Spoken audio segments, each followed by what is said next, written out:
De volta aqui no Política Cruzada. Na terça-feira, o presidente Jair Bolsonaro foi pessoalmente ao Congresso Nacional entregar o projeto de lei que altera regras do Código Brasileiro de Trânsito, como a pontuação e a validade da CNH. O presidente Jair Bolsonaro, que já criticou o número de radares e barreiras eletrônicas nas estradas e disse haver uma indústria de multas no Brasil, entregou ao presidente da Câmara o projeto de lei com mudanças no Código Brasileiro de Trânsito. Dentre as alterações, o texto aumenta de 20 para 40 o limite de pontos em um ano para a suspensão da Carteira Nacional de Habilitação e a validade da carteira de 5 para 10 anos e de 2 anos e meio para 5 anos a CNH de idosos. E tira do Detran a exclusividade das clínicas para emissão de atestado de saúde. O projeto propõe ainda a substituição da multa por advertência para quem transportar criança com menos de 7 anos sem a cadeirinha. Estamos desburocratizando, seguindo uma determinação do presidente Bolsonaro. A ideia, então, é tornar a vida do cidadão mais fácil.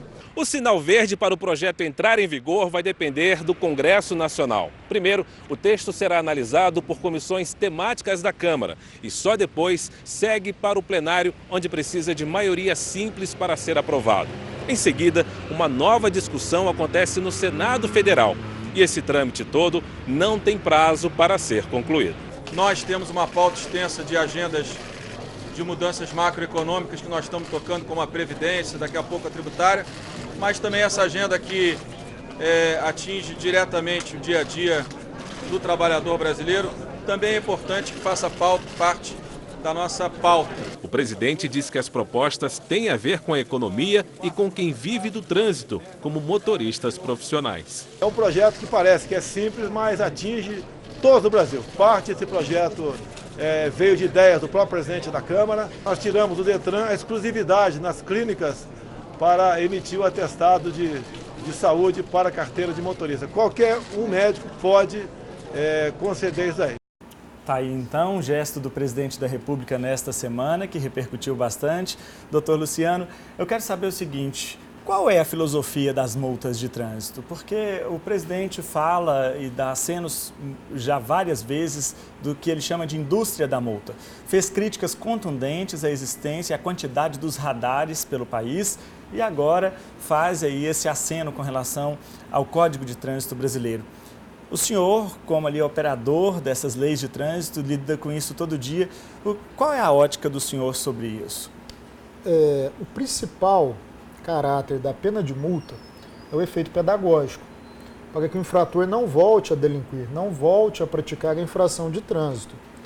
Só que existe digamos assim, um viés político de que isso estaria sendo usado para arrecadar aos cofres públicos. Então, acho que o importante seria saber para onde vai o dinheiro da multa, no que ele é aplicado. Acho que o mais importante seria se trabalhar a educação no trânsito. Aí sim, nós iríamos conseguir colher bons frutos. Agora, a educação no trânsito não é uma coisa para hoje, né, Tânia? E talvez a multa é aquilo que coíbe mais que imediatamente os problemas do trânsito. Me permitam lembrar uma citação da minha avó. É de pequeno, é de menino que se torce o pepino. Quando a gente fala em educação, se o trabalho não for muito bem feito na base, quando a gente trata com o adulto, a questão da disciplina tem um outro peso. Inclusive, a gente pode perceber em levantamentos em vários municípios brasileiros, o registro das multas é alto. Os equipamentos para medição de velocidade, para fiscalização deste motoristas estão aí funcionando, mas qual é o resultado que de fato nós obtemos? Não percebemos motoristas mais educados no trânsito e o trânsito mais seguro.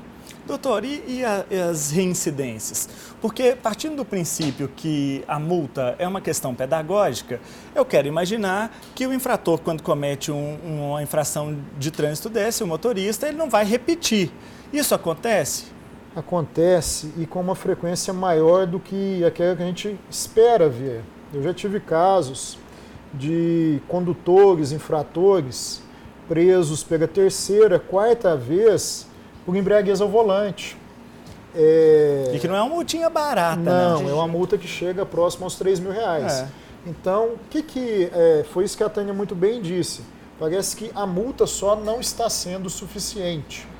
Então, é onde eu digo, tem que partir da educação de base, da criança. É um projeto de longo prazo.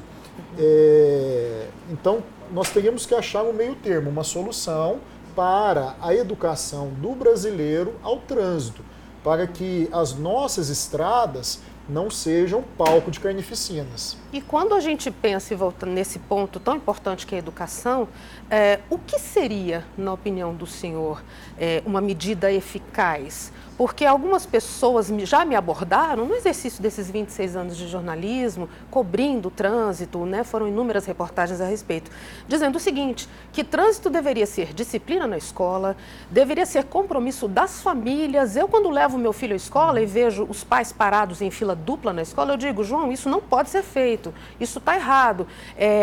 O que seria eficaz nessa educação? Nem todos os pais, infelizmente, estão preparados para educar.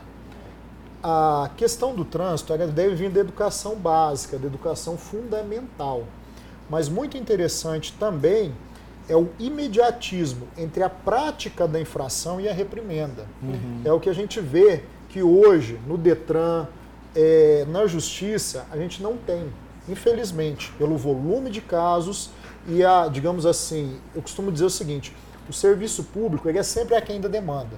Você, em lugar nenhum, em nenhum setor, você vai ver o serviço público esbanjando condição de atender a tempo e a hora. Ele está sempre sucateado. É muito importante a reprimenda vir imediatamente, logo após, ao cometimento da infração. É o que nós fazemos em casa, com os nossos filhos, no afã de educar. É uma consciência maior, é algo que tem que vir com uma consciência ambiental, como respeito ao cidadão, respeito ao próximo. Então é uma coisa que tem que ser trabalhada na família, na escola e cobrada pela sociedade. O mais importante, cobrada pela sociedade, cobrada pelas autoridades. Agora, tem uma questão também social e econômica que eu queria a opinião de vocês.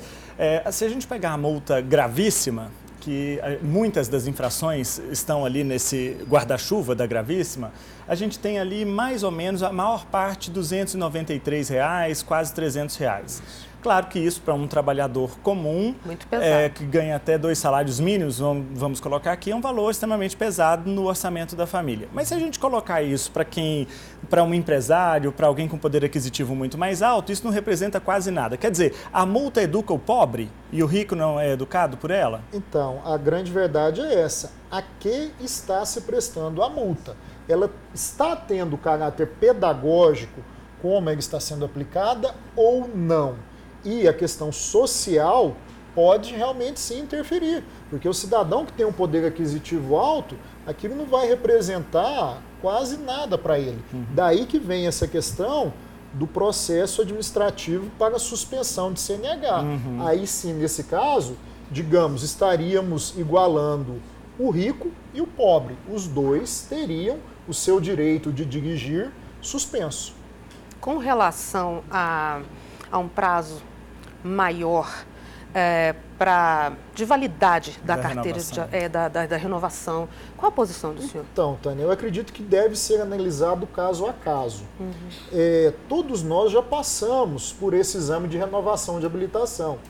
Digamos assim, um exame bem superficial. Sim. Então, esse exame realmente, ele cumpre o fim a que ele se destina? Ou essa obrigatoriedade de renovação a cada 5 anos é para fins arrecadatórios do Estado? Por quê? O viés que eu vejo, que eu entendo, a intenção com esse projeto de lei é desburocratizar, facilitar a vida do cidadão. É a própria conduta do governo em deixar o Estado funcionar às suas próprias custas, né? Uma posição liberal. Isso, justamente.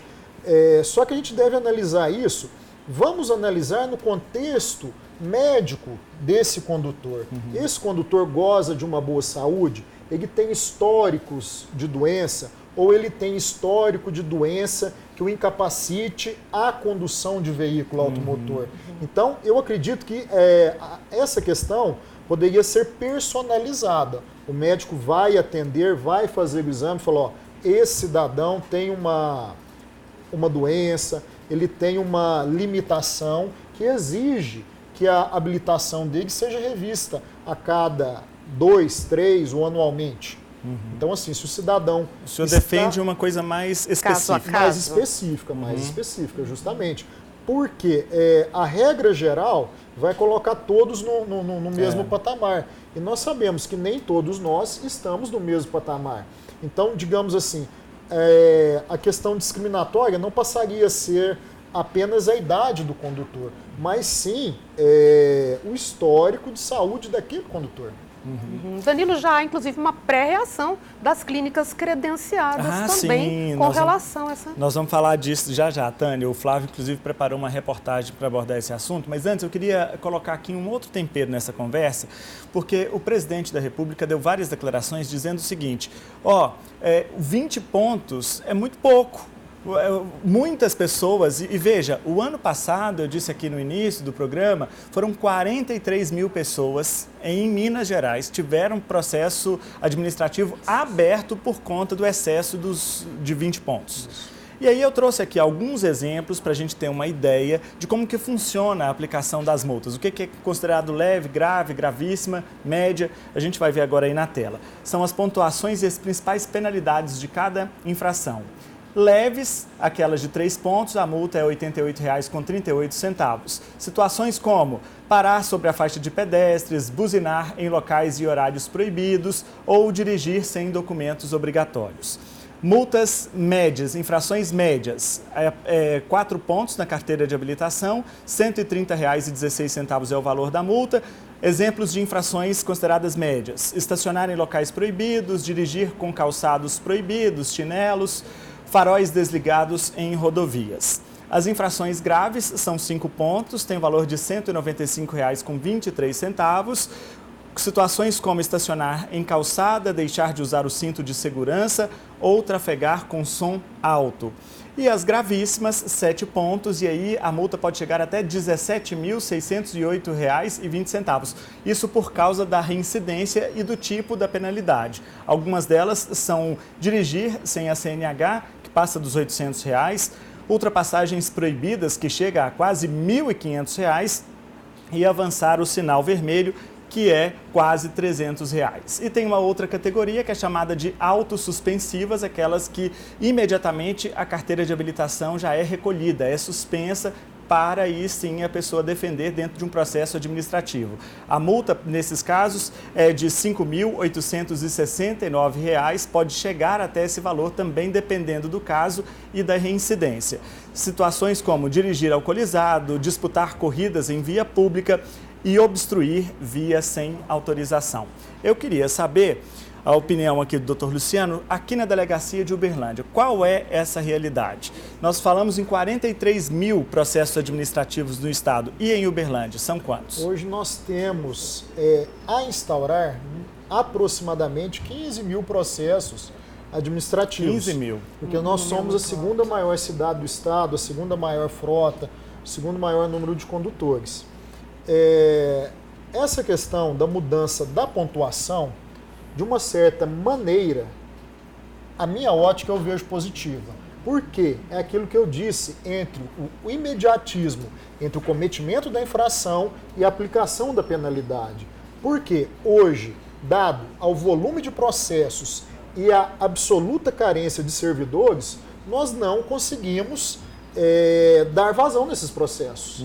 Então, infelizmente, é a realidade que nós vivemos. Mas isso, quando o senhor fala que não consegue dar vazão, significa que esses processos estão prescrevendo sem que o... Não, nós estamos instaurando no limite da prescrição, que é de 5 anos. Nós temos esse cuidado de não deixar que eles prescrevam. Só que a dificuldade hoje, no setor de habilitação de Uberlândia, trabalhando com esses processos administrativos, porque os processos administrativos são 3. É o processo administrativo por pontuação, que é esse que o projeto de lei está alterando de 20 para 40 pontos. O processo administrativo de infração, que são essas infrações que por si só, com cometimento de uma, leva à suspensão ou à perda da habilitação. E o processo administrativo por acidente de trânsito, que é aquele que o condutor vem a matar alguém no trânsito por homicídio culposo, ou até no doloso também, isso, até no doloso, no culposo. Então são 3 processos distintos. E vale lembrar que em todos esses processos, o condutor tem direito ao contraditório e à ampla defesa. Então ele tem o direito de defesa. Então já existe um trâmite natural do processo. Então, digamos assim, eu acredito que com isso, por mais que o telespectador possa ficar estarrecido, vai aumentar o limite da pontuação, e isso vai estar, de uma certa forma, aumentando a impunidade. Eu já vejo por um outro lado, que nós, desta maneira, iremos conseguir tramitar esses processos de uma maneira mais rápida, ao passo que a penalidade e a aplicação da pena estarão mais próximos. E assim fazer justiça. Gente, daqui a pouquinho a gente vai voltar aqui com essa discussão. Ainda temos muitos pontos dessa mudança que, claro, é bom a gente lembrar que está no Congresso Nacional. É um passo ainda pequeno, porque tem que passar pelas comissões temáticas, depois até chegar no plenário por 2 vezes, o Senado outras 2, então ainda tem um caminho longo a ser percorrido, mas que pode acontecer. Pelo menos a proposta existe, foi proposta pelo governo federal e a gente vai discutir todos esses pontos na volta do intervalo. É um minuto só.